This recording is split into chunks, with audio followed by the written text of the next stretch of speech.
А, Давайте вот буквально несколько слов, несколько минут насчет целесообразности существования вот такого явления, как молодежное правительство. Нужно оно или это все-таки для... Клевые у вас значочки, кстати. Да. Спасибо. Молодежное правительство было создано в Республике Саха-Якутия в 2010 году по инициативе Егора Афанасьевича Борисова, президента в то время Республики Саха-Якутия. Первым председателем молодежного правительства, все мы знаем, был Мариничев Павел Алексеевич. Я назначен в текущем году, то есть в 2015 году, в марте текущего года. Ну, молодежное правительство – это орган, это общественная организация, которая преследует, ну, не преследует, а занимается, вот вы правильно сказали, первое – это подготовка кадров для не только правительств, не только муниципальных и государственных органов власти, также и законодательных органов власти, но и в первую очередь мы стараемся акцент делать на те предприятия, которые находятся на территории республики. Это кадры для рабочие кадры, управленческие кадры для предприятий республики.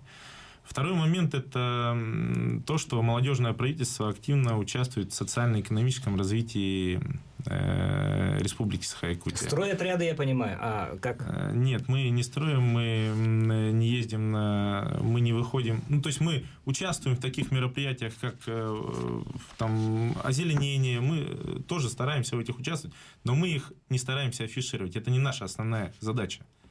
Наша основная задача – это участвовать в тех или иных программах развития как республики, так и поселений нашей республики.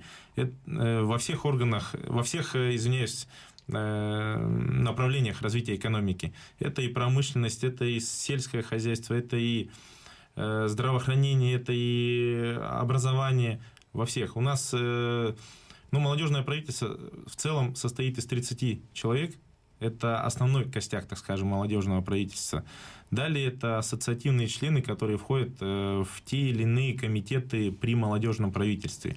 На сегодняшний день у нас 23 комитета, председатель молодежного правительства, заместители председателя молодежного правительства. У нас структура не сильно, практически не отличается от основного правительства. Конечно, у нас, Кабмин, так скажем... он и в Африке Кабмин, да? Кабмин, он и в Африке Кабмин.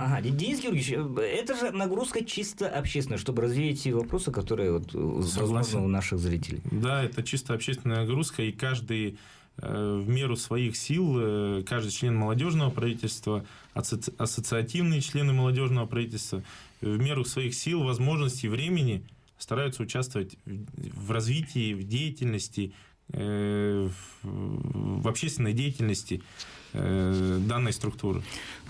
Именно данной структуры. А то я подумал, в целом республике, понимаю, что Арьян, будучи врачом, конечно, да, вкладывает свою лепту в развитие здравоохранения нашей республики. Конечно, мы и стараемся отчасти и подбирать людей с тех или иных структур, чтобы все-таки и даже входя в эти структуры, понимать, какие проблемы существуют, и стараться решать эти проблемы.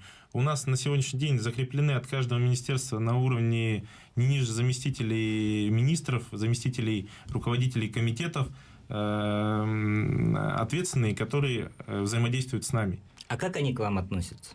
Не отмахиваются? В рабочем порядке. Опять пристали? Нет, такого нету. В принципе, мы даже не стараемся писать письма в органы госвласти, мы стараемся решать это, так скажем, нахрапом нашим, да, нашей энергетикой всеми членами, то есть у всех членов молодежного правительства энергетика просто колоссальная. И этим самым стараемся решать те проблемы, которые существуют.